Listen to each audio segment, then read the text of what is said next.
Good morning mga kababayan, nandito na po tayo ngayon sa Danau. O tingnan mo ang Danau mga kababayan. Ito ay pinamamahalaan ng mga Durano.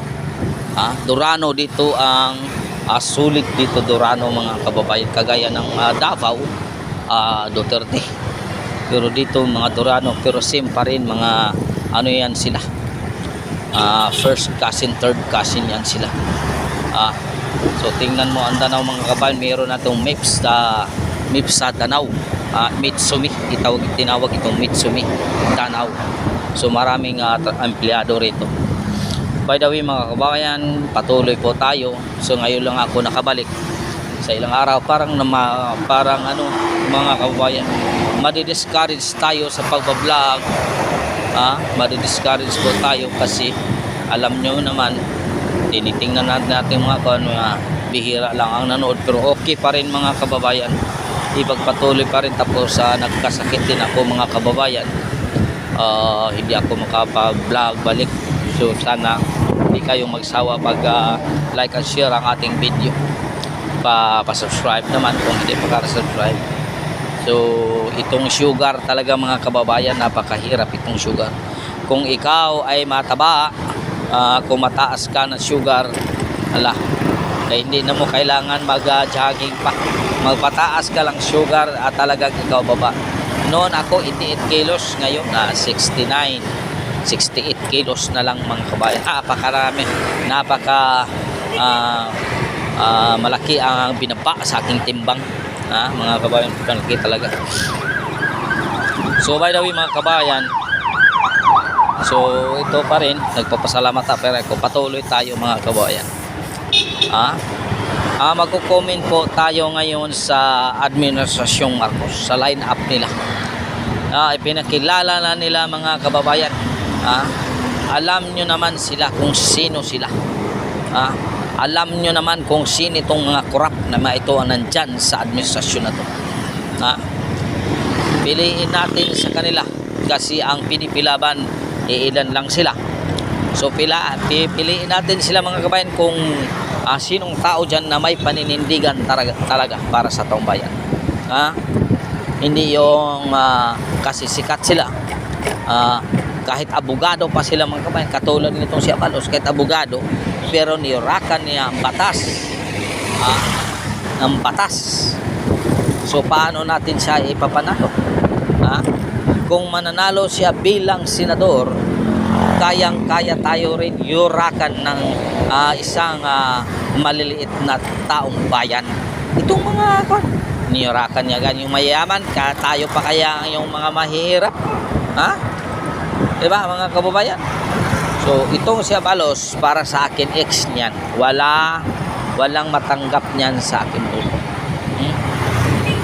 Itong si Lito Lapid, wala pa rin niyang matanggap sa aking boto mga kababayan. Wala talaga.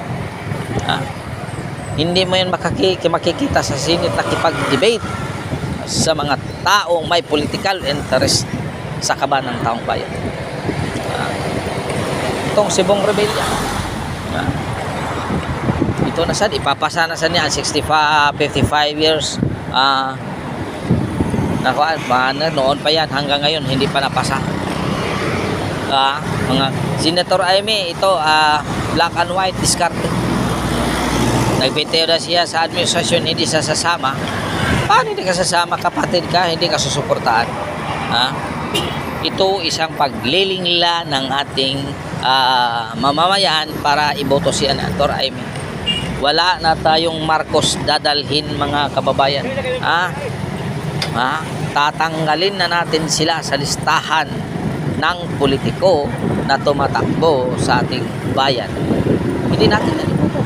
Sa totoo lang. Black and white diskarte niyan para may Marcos pa rin na matira sa susunod na eleksyon kung wala na ang kanyang kapatid bilang presidente. Yun ang totoo mga kababayan. Ngayon, itong si Pampilo Lacson, okay ito sa Pampilo Lacson. Pampilo Lacson, nagbitiw din. Kaya natin ipanalo ito mga kabayan kasi ito may panindigan pa rin ito. May prinsipyo ito.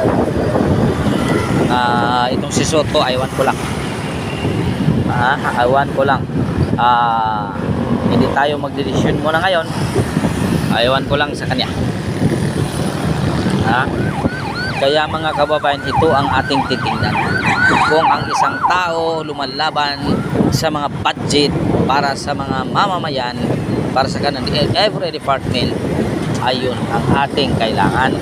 Hindi yung taong guguluhin ang budget para hindi mabigyan ang taong bayan. Sino magsapir ang taong bayan, di ba? Kaya nga binuto natin sila para sa budget, sa mga problema ng taong bayan. Pero paano naman mismo sila lumalayo sa atin, di? Bakit tayo tatakbo sa kanila? Bakit tayo lalala? Kaya dito na tayo mga kababayan, magkaalaman na sa buhay ng politiko. Dito na magkaalaman. So by the way mga kababayan, maraming salamat sa suporta. Nandito na tayo sa Danau. Nandito na tayo sa Danau.